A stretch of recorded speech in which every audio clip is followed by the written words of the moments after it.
Hey, this is Brandon Maddox, CEO of the Baldwing Project, and you're here watching another episode, feature episode for the Baldwing Business Journal, a subsidiary of the Baldwing Project. And we have here as our featured guest, Nickolas Mayberry. He's a partner with NDLE Group, which stands for Life and Entertainment Group. They do catering, and he'll talk about all the things that they do. But the reason that he was brought here is for his cooking talent. And Thanksgiving is coming up, and I know that many are entertaining not just for Thanksgiving, for Christmas too. And not everybody is for getting in the kitchen and really doing something presentable, and might like to hire a caterer. And so that's why he's here. But while he's here, we're going to capture his entrepreneurial story of how he developed as inspiration for others who might want to go into business.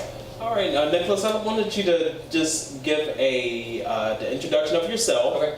More in-depth introduction of your business so people know how you developed, and we'll just move on from there with the questions. Okay. I'm a partner in Indie Lifestyle Entertainment Group. It's a full-service concierge. Basically, under one roof, we do interior design, catering, event planning, and styling. So we're pretty much a one-stop shop to any lifestyle and entertainment needs that you may have. So we do everything. Okay. All right. Well, to get into the meat of why you're here for this part is the idea. How did that start? Well, I think the idea was already kind of developing on its own. It organically was kind of composing itself. But Dex and we had businesses separate from each other. You know, he was doing event planning, he was doing a lot of styling. I was doing some catering, I was doing some interior design. And so I think one day we just kind of sat around, we're like trying to think of where do we go with our relationship? Where do we move forward from? Where are we going with this? And so we figured that we needed something that we both can do together, that we both can prosper from, for one thing, and then also to increase our connection together. And so that's how we came up with the idea of NDLE Group. Okay. And so it just kind of organically happened, and it's just started, and it's just kind of been just going and going and going from day one. Yeah. Yeah, I guess it gave your relationship that next step. Yeah, exactly. As I guess those of us been in relationships know that it's a moving connection. Yeah. And when it reaches a dead end, something needs to come in, either a house or a child or whatever. And so for you, it was business, and that gave you that next road. I like exactly. that. Yeah. Okay. Yeah, definitely. All right. Well, I'd like to move on to the next question. Is once you've got the idea of what you wanted to do, and I guess you've been doing that for a while. How long? Well, collectively, it's about 16 years. 16 years. You've been cooking. I've been cooking for a long time. Not 16 years, or probably about 10 years. Been cooking, but collectively, us working together, it's been about 16 years. Okay. All right. And so once you got the idea, what was the next step of putting that idea into action? I think it kind of, like I said, it kind of organically happened, because what happened is we started doing events for for friends and family and things like that, and people were like, "Oh, you guys are really good at this. Why don't you get a bit?" And so that's another reason how we kind of started too. People kept saying, "Well, why don't y'all get a business together?" And so that's how it kind of worked as well. So it just kind of started as a hobby, something you just like to do? We love entertaining. Okay. We loved, especially Dex, he loves entertaining. That's he loves it. So we just started doing that, and then like I said, we started well, how can we make this bigger? How can we actually do something with this? And so we started developing a business, and then we started actually having paid jobs, for friends, family, and that was really our core audience at the time. And then we just kind of started having referrals, back to back referrals, and it's just this is amazing. Oh my gosh. Maybe that might be a good pointer for those who has found a hobby. Yeah. On your free time, find something to explore. I guess get the experience of what it's like. Yeah. And if you like to do it, then you can move to developing a business around it. Exactly. Because in that way, it's not work at that point. It's just you're happy getting up every day and enjoying what you do. So it's, you have the freedom of just being fun and friendly and happy. Would you say just starting as a hobby allows you to get the marketing done out of the way before you even decide to want to create a business around it. Exactly. Is that how it happened Yeah, for you? yeah, because you can get feedback. You know, you get feedback from your friends and your family and your Facebook friends, your Instagram friends. You get feedback instantly. You know, and that's a great way to motivate you too. Okay. Yeah. All right. Well, I know for myself is that once you actually do go into business, there are things that you did not foresee. Right. That I don't call them challenges. I call them lessons. Right. What lessons did you learn, and how did you learn it? I think in the beginning, we were just kind of like thrown out there. We threw ourselves out there, and so there was some times when we kind of underbid ourselves on a job, or we didn't prepare enough food for a client, you know. And so it's just about really trying to get past those adversities, learning from them, and really trying to move forward from it. So we've done research and all kinds of great things, but sometimes really just the experience alone is really what's going to make you learn from those mistakes. Okay. All right. Well, the number one agenda of the Baldwing Project is institutionalizing group economics and bringing in those resources to help that work more efficiently and effectively. And to the philosophy of group economics, buying and trading and serving among your own community. How has that worked for you, and what would you say to people who are consumers and producers of how to use that mechanism in your business? It has worked. I mean, it's the only way that we've ever had success, you know, because From the community? from our community. It was the beginning of where we began there, and that's where we are at this point. It's very important because we have to support one another. We have to make those connections, and then we also have to make sure that we're sending referrals also to others when people do good jobs for us. Okay. And so I think it's definitely very important to have that process going on. Right, and the fact that we are here today, not because we know each other too well, but we're part of the same community. We know a lot of the same people, you know, which is great. And you came to me by referral, and we connected that way. Yeah. And so, so you start with the community, and so if you are a person who is bought into this movement of buying and trading among your own, I know for myself, bought into that, trying to find businesses that are in my community. Like, how do you do that? I think I've just done it through Facebook, Instagram, just all social media, Twitter. Just ask people. Ask people you know. Because because typically, you know, someone's going to do business with someone that someone knows. Okay. You know, because you can go to Google, you can find all kinds of great pictures and all this and that, but you don't know that person's personality. No one can really speak to that person. Etiquette or business etiquette. So I'm more likely going to use the person that you refer to me. Well, bringing it back to keeping your resources in the family. It's not just, you know, simple as I buy black because I want to be discriminatory. Right. There is a reason for that. Is that when you trade and you give resources, or like if I'm a consumer and I'm going to give my money to somebody, and I choose to give it to someone who's in our community, that is money that's kept that we can use to begin serving ourselves. And so you said that those who want to do that, and there's not yet an easy answer for where that is in your community, to ask your friends, go to Facebook and ask them, just ask. and give our people who are already there first dibs on your business, because you're going to spend the money regardless somewhere. Exactly. You know, and that is how it has worked for you. Yeah, it has worked very well for us, definitely, and that's what we've relied on. Okay. Really, to be honest. Now, do you participate in that? Does like the reciprocation is that, do people, like, I guess in being in the event planning business, that you might be, are you asked about something that you don't serve that you then refer out to someone else? Okay, what are you asked about? Because we don't do a lot of baking, so a lot of times we will refer a baker, or we have people that we work with typically. The networking. Networking, so that it's kind of like our preferred caterer, our preferred baker.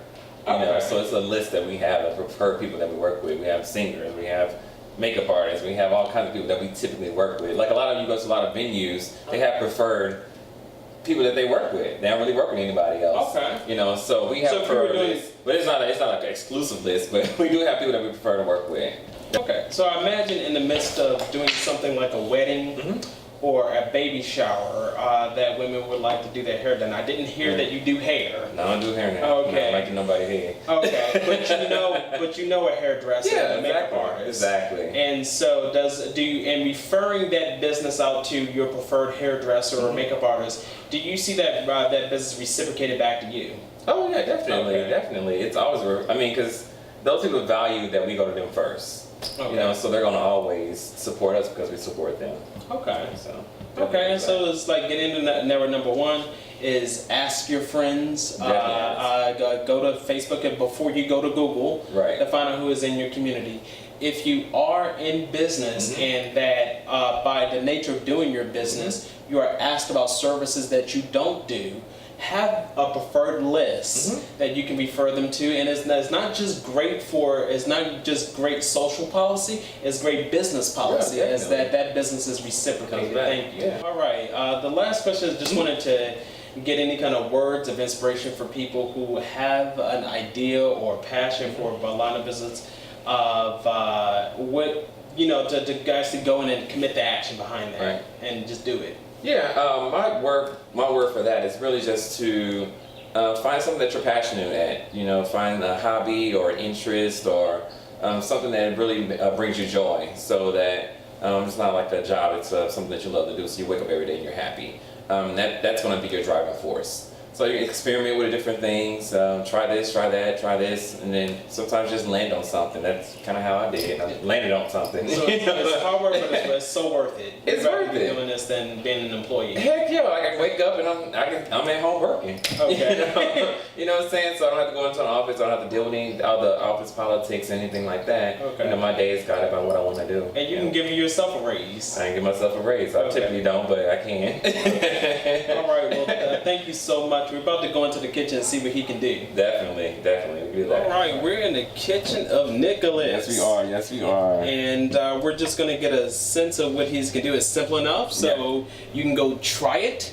And if you like it, and hire this guy, he can do more of that kind of stuff for you. And we'll make sure that you have his contact information. So what are you preparing for us today? Well, today I'm going to do a twist on a traditional dish. Most people love sweet potatoes on the holiday. So I want to do a sweet potato dish that was easy, quick. You don't even have to turn the oven on to prepare it. So let's start with it. So what I did first was I reduced all of my bacon.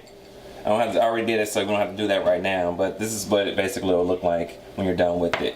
And so then you take that fat, well, some other fat anyway, and you put that back in the pan.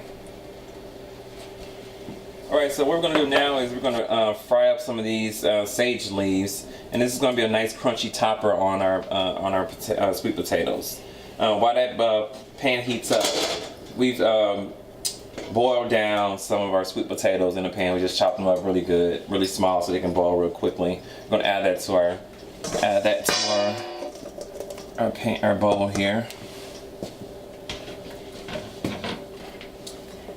And like I said, we've already rendered down our bacon. So the bacon and the sage is going to be the topper for this dish. This is a no-bake dish. You don't have to bake if you want to. I'm turn the oven on, so you're all good. While that's heating up, I'm going to add a little bit of the heavy whipping cream in here. So that's about 2 ounces in there. I'm going to add a little bit of the brown sugar. Oh, I love brown sugar. Yeah, brown sugar is everything, right? So you gotta still have a traditional element in there, and brown sugar and sweet potatoes go well together. They do. What we're gonna do is we're gonna add a little bit of maple bourbon to this as well. That's for your daddies. And then this is a blend of just different holiday seasoning, sage and stuff like that, garlic and a few things like that. I'm gonna tell you, it smells awesome in here. Right. And add a little pepper. Pepper is always good for me. I love spicy stuff, but this isn't gonna be spicy. It's gonna be more savory than anything. So it's really a good balance of both sweet and savory. And then I'm gonna add a little bit of butter too.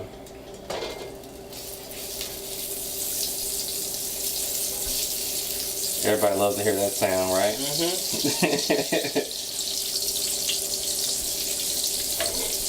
You don't want to burn your sage leaves up. You just want to kind of lightly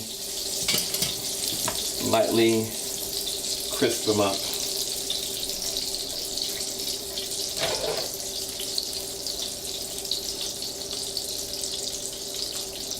All right, so while those do that, we're gonna blend up.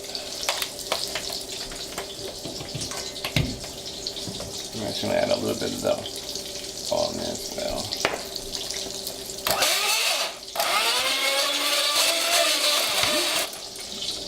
All right.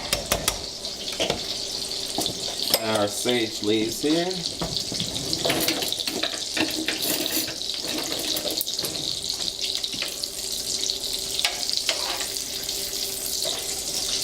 Still frying up. Can you beat that by hand if you had to? You can. You can mash it with a sweet potato masher. Okay. And so you just add it in here. Add your bacon bits. That's the good stuff. Oh. And of course, you can eat this by itself, but it's always good to share with the people that you love. And of course you can add as much as you want. I like a lot of bacon, so.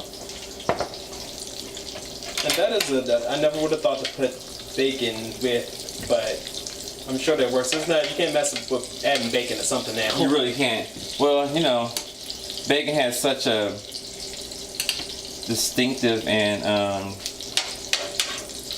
unique flavor that, I mean, it just makes everything just really good. It has the fat taste that we love, and it also is salt, as the salt, and it can be sweet too.